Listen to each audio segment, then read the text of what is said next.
Good morning, guys. Welcome back to the channel. Today we're going to be replacing an old bathroom exhaust fan with a new one.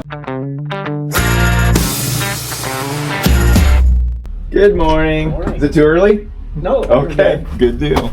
So this fan is probably an original fan that was put in when the house was built. The light on it doesn't work anymore, and the fan takes about 10 seconds to even start running. So I had the homeowner shut the breaker off that powered this whole bathroom so I could get started on it. So we got the hose unhooked and all the insulation pulled away from the fan, and I think it's attached up through the bottom into that truss. So we're gonna go back down below and undo that. Just be careful when you're walking in an attic. You make sure you step on the cross members and not in the insulation and break your way through. So started out by taking some screws out of the bottom here of this fan box. And the fan still wouldn't drop down, so I took this electrical connection box down, hoping that there was something in there that was holding it up.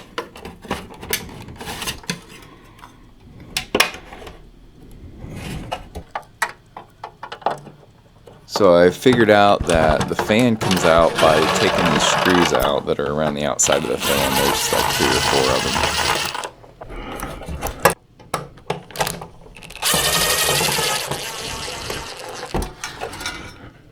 them. And it just drops out.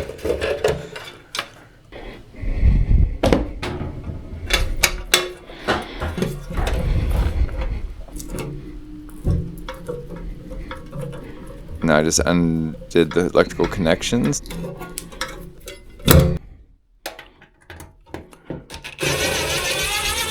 And then there was a screw hiding behind the fan. And then the box just came right out.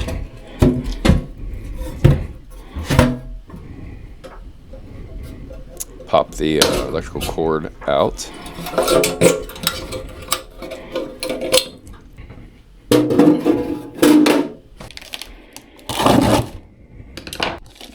This is a NuTone bathroom exhaust fan, 2.5 zones, I believe.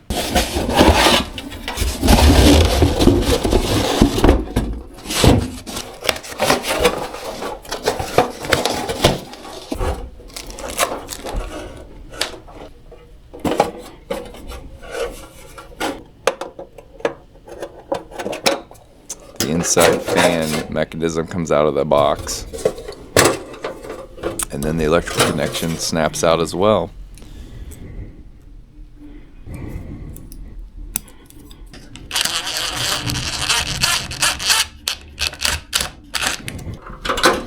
Got the wire fed in through the box.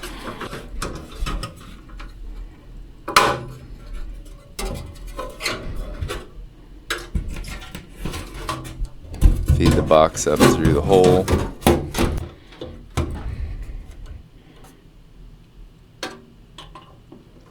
We're going to put some screws in here just to hold the box in place, and then I'm going to go up top and actually screw the ears of the box into the rafter. But for now, that's what I needed to do to keep everything in place.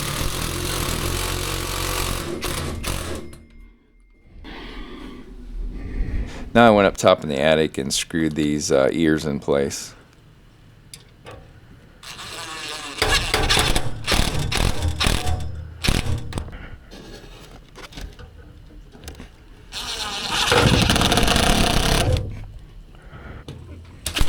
Take these screws back out. I don't want to leave them in because they're going to be in the way.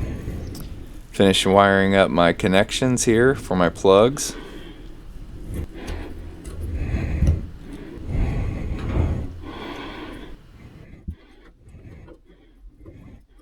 All the whites or commons get wired together.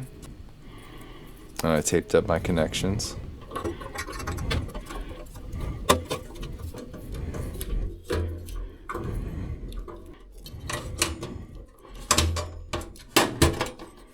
This plug connection piece snaps back in place here once my wires are stuffed up in there.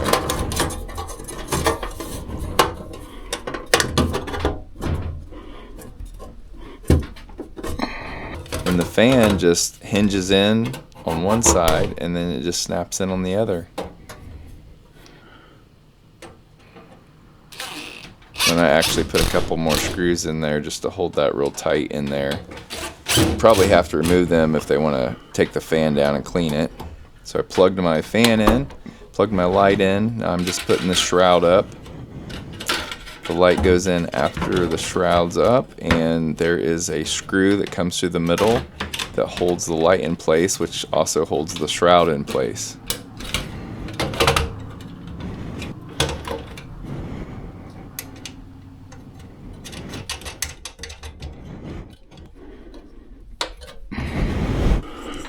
Let's put in my light bulb. And putting in the light cover. Just snaps in place. And when I got back up in the attic to hook up this vent tube, I had to take the old connection off.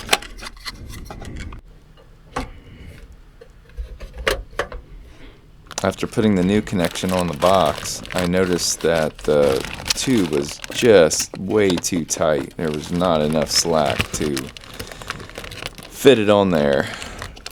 So, like a lot of things, they didn't leave any extra, and to get that hooked up, I'm gonna have to really be torquing on it. So I'm gonna try to figure out if I can either go underneath a pipe right there, something. I gotta get more slack, or I'm gonna have to get more tubing. So I knew I was gonna have to go get some more fittings. So I went ahead and taped up the gaps around the fan box so the insulation wouldn't fall right back in and make the fan look ugly.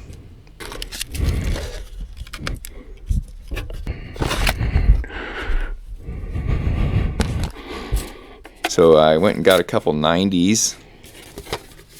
In here I'm just getting them turned the right direction so they're making actual 90s. And then I'm just going to tape them up with some duct tape so they don't come apart.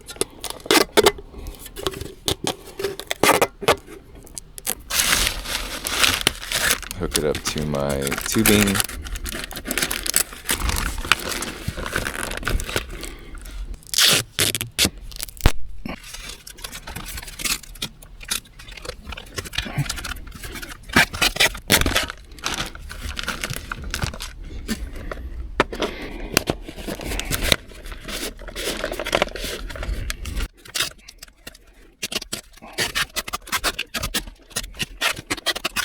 And then hook it up to my fan box.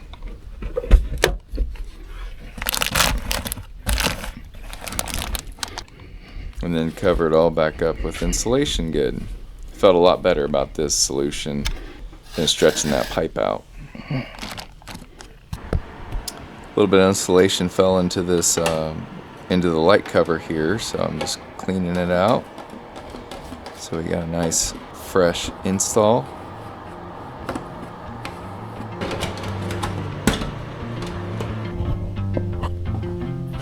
And that's all there is. This job is complete. Pretty happy with the way it came out.